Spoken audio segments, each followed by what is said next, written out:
Bine ați venit, dragilor din Zodia Leu, oriunde v-ați afla în această lume. Suntem din nou împreună la o nouă lectură pentru ultima perioadă a lunii mai, mai precis perioada cuprinsă între 25 până pe 31 mai. Așa că, dragilor, toți cei care aveți nu doar soarele, ci și luna, Venus, Socotea și ascendentul în Zodia Leu, această lectură este de asemenea și pentru voi. Ca de fiecare dată, nu uitați, este totuși o lectură general colectivă, așa că vă rog să luați decât ceea ce va rezona cu voi. Și desigur, înainte de a începe lectura propriu-zisă, vreau să le mulțumesc dragilor de voi care în permanență sunteți aici, care mă susțineți prin comentarii, prin gesturi de apreciere și prin gândurile voastre bune. Așa că mii de mulțumiri tuturor. Iar cei care sunteți pentru prima dată aici pe canal, vă urez bun venit, iar dacă la finalul acestei lecturi simțiți că ați rezonat sau pur și simplu v-a plăcut, nu uitați, dragilor, abonați-vă în felul acesta. Nu veți pierde niciuna dintre lecturile mele, mai ales că este și gratuit această abonare. Cum de-al minteri, faceți uz de instrumentele puse la dispoziție de către YouTube, like-ul și hype-ul, aceste instrumente cu care voi vă puteți arăta sprijinul și aprecierea față de acest conținut. Și acum, haideți să vedem care este energia voastră, dragilor din Leu, în săptămâna 25-31 mai. Haideți să vedem. Avem investiții posibil pe parte de bănuți. Ceva începe să se miște, lucrurile încep să încet să înainteze. Ia să vedem, încă o carte, te rog.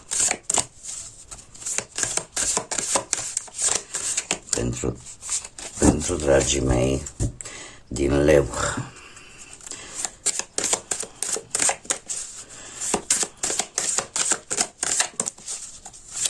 Interesant, nu vrea deloc.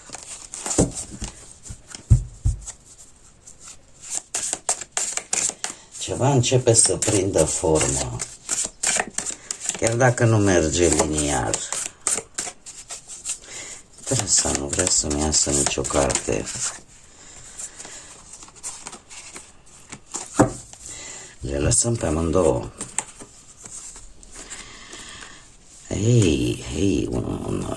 Rebelul și fortuna, da.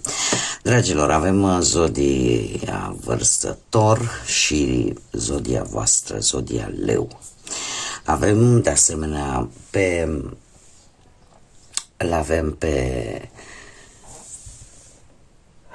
Chiron și pe Mercur. Să știți că sunteți într-o săptămână în care partea sensibilă a voastră, alături de comunicare, vă poate ajuta să vă extindeți. Și se vede acest lucru, sunteți într-o fază lunară aici crescătoare. De pământ este adevărat, de asta am spus că e posibil ca tot ce ține, nu știu, de muncă sau de bani, să încet să se vadă mișcări pozitive. Acum, revenind la cele două cărți, avem Rebelul. Rebelul îmi vorbește despre o libertate în gândire și ieșiți dintr-un anumit tipar. Sunteți mult mai independenți în gândirea față de ceilalți. Nu acceptați anumite reguli doar pentru că ele există. Ele trebuie să aibă o noimă, trebuie să aibă un scop. În această săptămână o schimbare de mentalitate poate apărea și aveți curajul să fiți diferiți, să faceți lucrurile diferit, care, paradoxal, cu fortuna aici, vă face să vă afirmați mult mai puternic în lume, să aveți, așa cum bine vedem, o anumită creștere, un anumit succes. Lucru care vă dă încredere mai mare, optimism mai mult, acțiuni mai îndrăznețe și pur și simplu sentimentul că totul va merge bine. Chiar îmi poate vorbi și de un dram de noroc. Acum, avertismentul cu care vine totuși această carte este acela: nu vă bazați doar pe noroc. Că el poate să vină, poate că nu este ceva foarte mare, dar asta nu înseamnă că nu există. Haideți să vedem ce ne spune și tarotul. Să vedem ce vine pentru dragii mei din Leu în săptămâna 25-31 mai, atât pe plan profesional, financiar sau sentimental.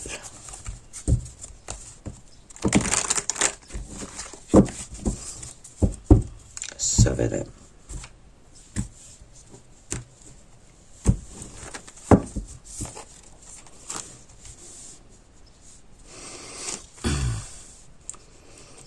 Trei de spade, as de bâte, 5 de spade, magicianul și surpriza săptămânii. Probabil că ceva important se întâmplă pentru cei care sunteți singurei, dar haideți să le și clarificăm. Clarificăm, te rog, treiul de spade pentru dragii mei din Leu în perioada 25 31 mai. Clarificăm asul de bâte, clarificăm 5 de spade, clarificăm magicianul și clarificăm surpriza. Dragilor, din start vreau să vă spun, la prima vedere, la voi săptămâna aceasta va fi una foarte, foarte mentală, cu provocări mentale, cu gânduri foarte multe și cu lucruri pe care va trebui să le acceptați, cel puțin din punct de vedere mental. Haideți să vedem, avem un 3 de spade. Acest 3 de spade pe plan profesional îmi vorbește de posibil ori anumite probleme, ori o dezamăgire sau conflicte care pot apărea la locul de muncă. Probabil că pentru unii poate să fie, nu știu, o colaborare care nu merge așa cum voi v-ați fi așteptat. O dezamăgire poate vis-a-vis de un coleg sau de un șef sau de un proiect important care, din păcate, îți dai seama că nu are succesul scontat. De unde provine? Provine de la un 10 de monede. Acest 10 de monede îmi vorbește de o anumită rigiditate. Voi, în ideea de a avea o stabilitate materială, în ideea de a avea o siguranță pe termen lung, rămâneți într-un loc profesional, chiar dacă nu vă mai aduce foarte multă satisfacție. Și asta vă face să fiți un pic iritabil și asta vă face să zicem așa, să fiți un pic mai conflictual sau să fiți un pic mai tensionați și mai ales dacă sunt colegi, sunt șefi care nu apreciază munca voastră, care tot bagă bățul așa prin gard și asta va aduce această stare de dezamăgire, mai mult aș spune. O dezamăgire pe care o țineți în mintea voastră, în sufletul vostru, nu știu cât de tare o să o arătați, dar categoric este ceva aici care vă nemulțumește și sunteți în acest loc de muncă, dar cumva parcă nu mai este ceea ce voi vă doriți. Dar apare această responsabilitate de care voi țineți cont, că vă oferă totuși o anumită siguranță. Pe partea banilor avem un as de bâte care se clarifică cu un as de spade, interesant, nu? Asul de spade pe partea bănuților îmi vorbesc despre clarificări. Clarificări vis-a-vis de situații financiare, orică înțelegi mult mai bine exact cam cum stai la capitolul ăsta cu banii și în felul acesta iei o decizie financiară importantă. Sau poate chiar să-ți apară o idee foarte strategică legată de bani care va duce la acest as de bâte. Ce înseamnă acest lucru? Înseamnă că e posibil să vă vină un venit. Un venit care, nu știu, e relativ nou. Nu aș spune că este, cum să zic eu, tind să cred că este ori, cum se spune, Doamne,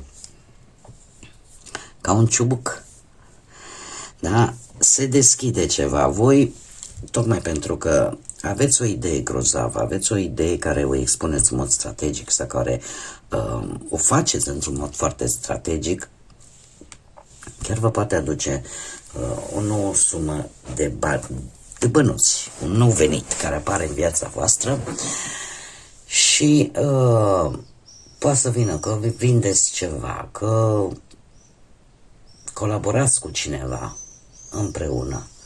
Cel puțin apare ceva neobișnuit în tot cazul. Ceva neobișnuit care pe partea bănuților îți mai aduce ceva bani în plus. Poate că unii dintre voi găsiți o soluție, tot așa, de a face bănuți foarte pe care o și puneți în aplicare. De ce? Pentru că aveți o bază, aveți acest as de spade care îți spune, știi, uite, în felul ăsta se poate clarifica această situație financiară. Vei înțelege foarte exact cum stau lucrurile și atunci le și pui în aplicare, ca și cum gândești ideea, după care o și pui în aplicare. Acum, ce să vă spun, că aici chiar poate să vă apară și o șansă foarte bună de care voi să profitați din plin. Interesant, pe partea relațiilor avem un 5 de spade, de unde provine? De la Marele Preot și de la Marea Preoteasă. Interesant, nu? Acest 5 de spade, avem zodia Taur și Marea Preoteasă legată de lună, zodia Rac posibil, în relația voastră, în cuplul vostru, dragilor. Se întâmplă ca, nu știu, poate ați fost un pic mai rigizi, un pic, poate prea moraliști în relație, sau poate nu voi, poate perechea voastră. Cineva aici a pus regulile mai presus de, cum să spun eu,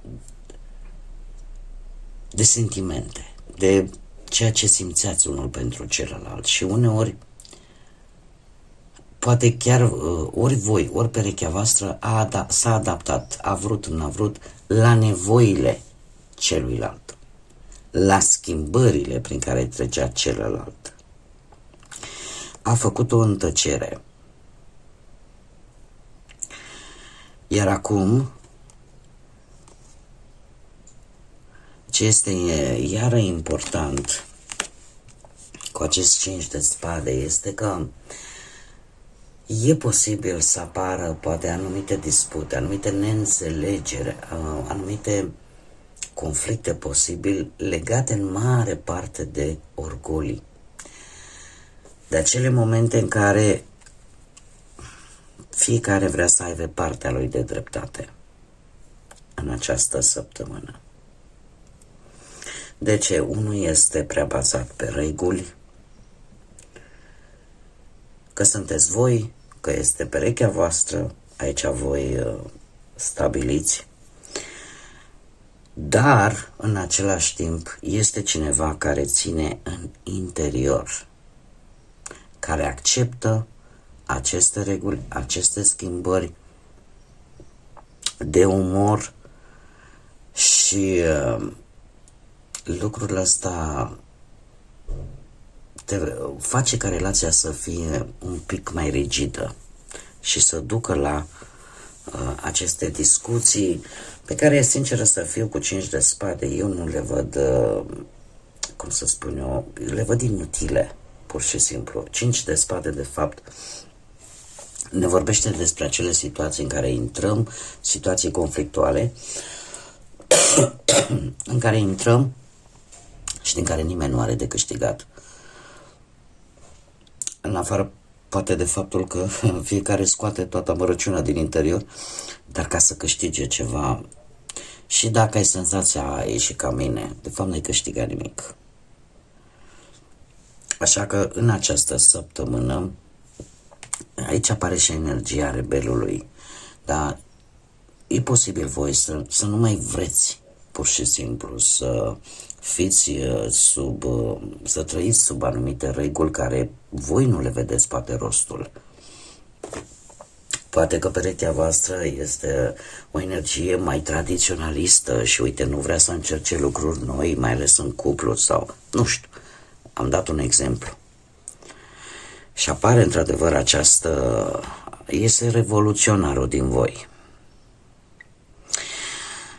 Aici trebuie să aveți un picuț de grijă. Energiile știți cum sunt. Tarotul nu obligă. Tarotul arată energiile, depinde de voi ce faceți cu ele. În schimb, cei care sunteți singurei,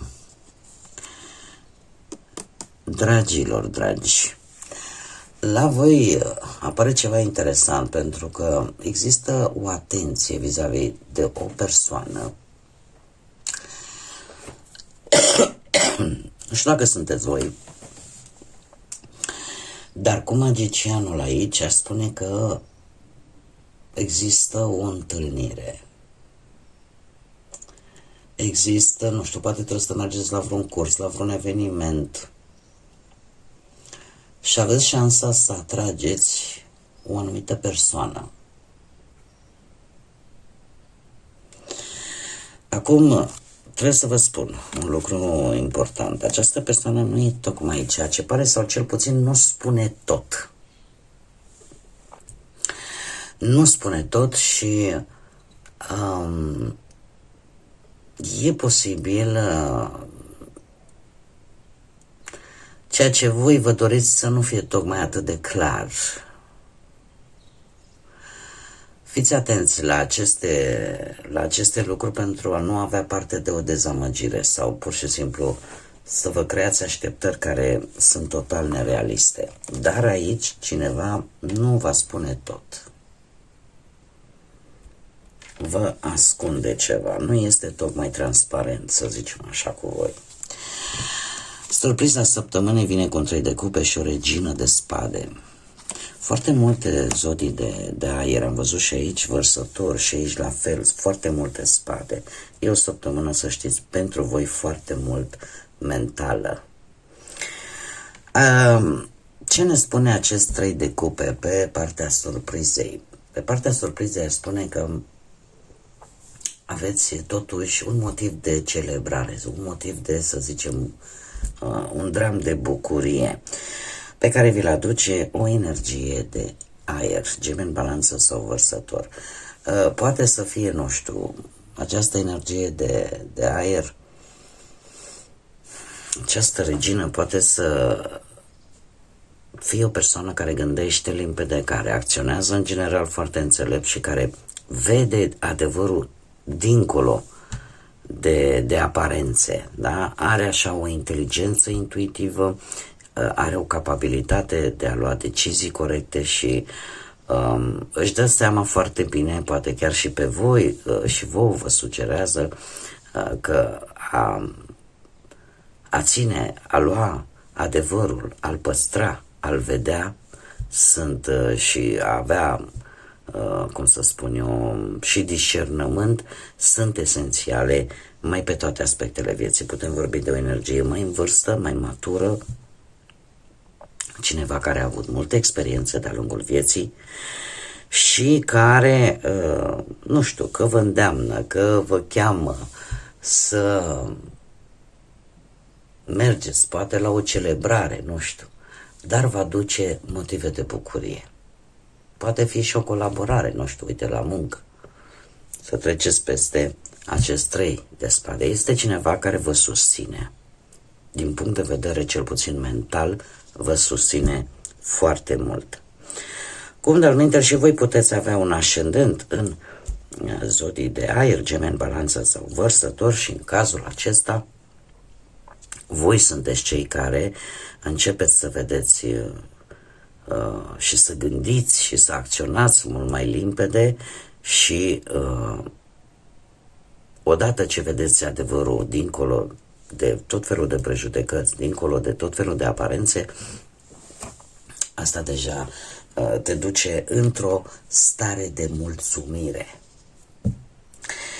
Haideți să vedem și ce mesaj au îngerii pentru voi, dragilor. Ia să vedem ce mesaj. Îl avem pe Omael. Ai răbdare. Azi, atenția ta trebuie să fie orientată către a fi productiv și către a crea. În această săptămână, chiar dacă provocările la voi sunt pe parte mentală, totuși nu trebuie să vă lăsați, să fiți atenți, focusați pe a face lucruri, pe a le crea și să nu vă lăsați purtați de în situații care ar putea să vă devieze de la scopul vostru principal. Pe de altă parte, nu grăbiți lucrurile. Ce este bun, să știți că vine încet, cu pași mici. Știți cum e? Ca la o pâine. Dacă o bagi într-un cuptor și dai focul mare, o poți arde și nu mai degeaba ai muncit la ea. Dar dacă o dai așa la foc molcom, încet, atât cât trebuie, ea se rumenește și chiar poți să o consumi. Nu știu dacă e cel mai bun exemplu, ăsta mi-a venit mie în cap acum. Așa că, dragilor, e o energie bună, e o energie în creștere. E o energie în creștere și, cum am mai spus, la voi această săptămână este un pic încărcată mai mult de gânduri decât de fapte și eu aș spune că este o dezvoltare foarte mult în felul în care voi gândiți, în felul în care voi comunicați și ne vorbește foarte mult de partea voastră sensibilă. Faptul că înțelegeți o anumită durere, o anumită suferință, asta vă ajută foarte mult să vă înțelegeți și pe voi, dar să înțelegeți și pe ceilalți. E cum să spun eu, e o săptămână în care deveniți un pic mai înțelepți. Și eu zic că asta e un lucru important. Bun, dragilor, cam aceasta a fost lectura pentru voi, pentru această ultimă săptămână de mai. Eu vă mulțumesc pentru prezență și vă aștept, desigur, trebuie să încep lecturile pentru luna iunie, așa că vă aștept cu mare interes și acolo, dar până atunci și până la următoarea noastră reîntâlnire, nu uitați, suflete frumoase, să zburați înalt, să gândiți înalt și să lăsați, desigur, ca credința, pacea, lumina și iubirea să vă însoțească la fiecare pas.